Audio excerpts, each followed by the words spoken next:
જ્યારે કોઈ માતા પિતા પોતાના સંતાનને ઉચ્ચ શિક્ષણ માટે ઘરેથી દૂર કોઈ મોટી નામાંકિત યુનિવર્સિટીમાં મોકલે ત્યારે તેમના મનમાં અનેક સપનાઓ હોય છે. તે લાખો રૂપિયાની ફી ભરે છે અને એ આશા સાથે કે તેમના બાળકને સારું શિક્ષણ, સુરક્ષિત વાતાવરણ અને ઘર જેવું નહીં પરંતુ ઓછામાં ઓછું શુદ્ધ અને સાત્વિક ભોજન તો મળે.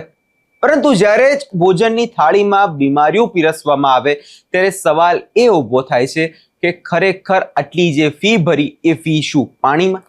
શું સમગ્ર મામલો તેના વિશે વિગતે ચર્ચા કરીશું. નમસ્કાર, આપ જોઈ રહ્યા છો નિર્ભય ન્યૂઝ. હું છું આપની સાથે પ્રથમ મોદી.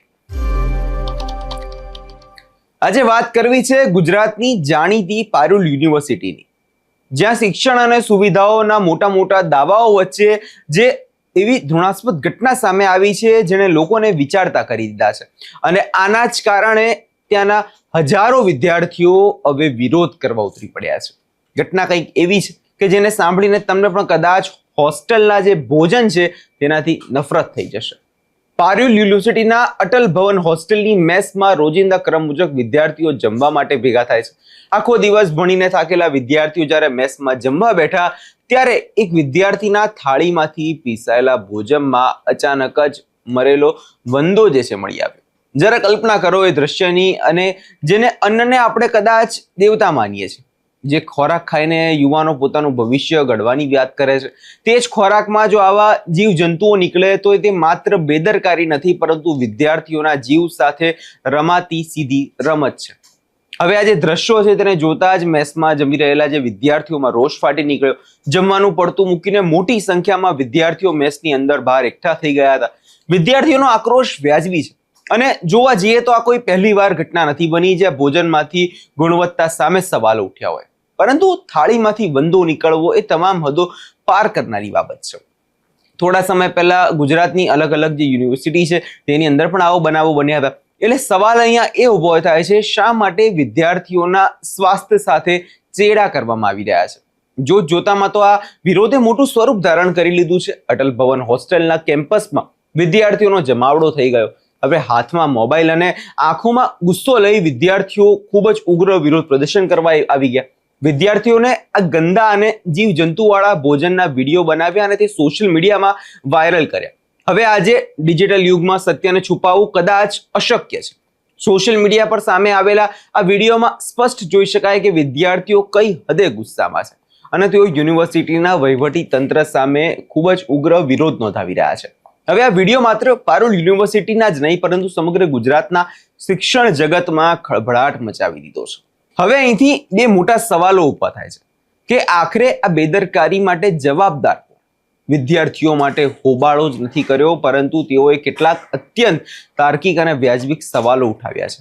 તેમની મુખ્ય માંગણી એ છે કે આ મેસ વ્યવસ્થામાં જવાબદારી નક્કી થવી જોઈએ કે જ્યારે લાખો રૂપિયાની ફી અને હોસ્ટેલમાં અને મેસની ફી જ્યારે વસૂલવામાં આવે છે ત્યારે ફૂડ ક્વોલિટીનું ઇન્સ્પેક્શન કેમ નથી થતું? શું મેસ ચલાવતા જે કોન્ટ્રાક્ટરો છે તે માત્ર પૈસા કમાવામાં જ તેમને રસ છે? રસોડાની જે સ્વચ્છતા, શાકભાજીની સફાઈ અને રસોઈયાઓની હાઇજીન બાબતે કોઈ નિયમનું પાલન શા માટે નથી થતું? જો આ વંદોવાળું ભોજન કોઈ વિદ્યાર્થી ખાઈ ગયો હોત અને તેને ફૂડ પોઈઝનિંગ જેવી ગંભીર બીમારી થઈ ગઈ હોત તો આની જવાબદારી કોણ લે? યુનિવર્સિટીનું મેનેજમેન્ટ કે પછી આ મેસનો કોન્ટ્રાક્ટર? વિદ્યાર્થીઓનો સ્પષ્ટ આક્ષેપ છે કે ભોજનની ગુણવત્તા અને સ્વચ્છતાના નામે તેમની સાથે મોટો મજાક છે છેલ્લા ઘણા સમયથી થઈ રહ્યો છે. જો કે જ્યારે વિદ્યાર્થીઓનો અવાજ સોશિયલ મીડિયા પર વાયરલ થયો, ઘણા વિડીયો સોશિયલ મીડિયા પર વાયરલ થયા, ત્યારે અંતે યુનિવર્સિટીના પ્રશાસન જે છે એ મેદાને આવવું પડ્યું. ભારે દબાણ અને વિરોધના વંટોળ વચ્ચે મેનેજમેન્ટ હરકતમાં આવી. હવે વિદ્યાર્થીઓ તરફથી મળી રહેલા જે અત્યારે અપડેટ છે તેના મુજબ જો તમને વાત કરું તો યુનિવર્સિટી પ્રશાસને આ મામલે તાત્કાલિક દખલગીરી કરી છે. હોસ્ટેલની આ ગંભીર સમસ્યાઓનું નિરાકરણ લાવવા અને સમગ્ર ઘટનાની તપાસ કરવા માટે યુનિવર્સિટીએ ખાસ કમિટી બનાવશે.